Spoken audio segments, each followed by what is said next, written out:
నమస్తే, welcome to Abhinav Bharat.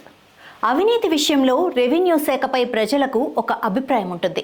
అక్కడ కింది స్థాయి నుండి పై స్థాయి వరకు లంచాలు ఇస్తే తప్ప పనులు జరగవనేది దశాబ్దాలుగా పడిపోయిన ముద్ర.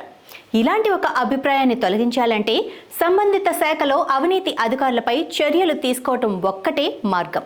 ఇలా చేయటం ద్వారా అవినీతిని ఉపేక్షించం అనే ఒక మెసేజ్ ప్రభుత్వం ప్రజలకు తెలియజేసినట్లవుతుంది.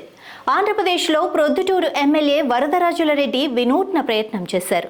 రెవెన్యూ అధికారులకు తనదైన శైలిలో హెచ్చరికలు జారీ చేశారు. స్థానిక సబ్ రిజిస్ట్రార్ కార్యాలయాన్ని ఆకస్మిక తనిఖీ చేసిన ఎమ్మెల్యే సబ్ రిజిస్ట్రార్ సహా అధికారులు ఎవ్వరూ కార్యాలయంలో లేకపోవటాన్ని గమనించారు.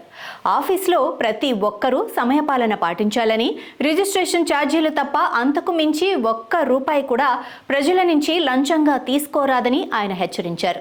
అవినీతి అధికారులు ఎవరైనా ఉంటే సెలవుపై వెళ్లిపోవాలని చెప్పారు.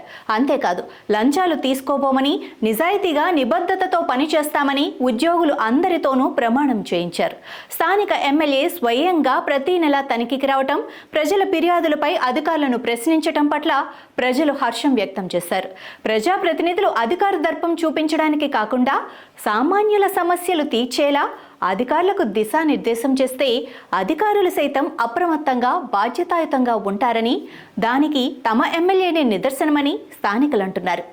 అందరూ ఇలా చేసినప్పుడే అవినీతిని అరికట్టే విషయంలో నాయకులు చిత్తశుద్ధితో ఉన్నారన్న మెసేజ్ ప్రజలలోకి వెళ్తుందని, అది ఖచ్చితంగా సమాజంలో మార్పు తీసుకొస్తుందని అంటున్నారు.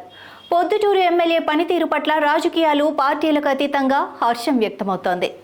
నాయకులారా, మీ పనితనం మీ అధినాయకులకు తెలియజేయాలనుకుంటున్నారు. ప్రజలారా, మీ సమస్యలను మీ నాయకులకు తెలియజేయాలనుకుంటున్నారు. ప్రజా సమస్యల పరిష్కార వేదిక మీ అభినవ్ భారత్.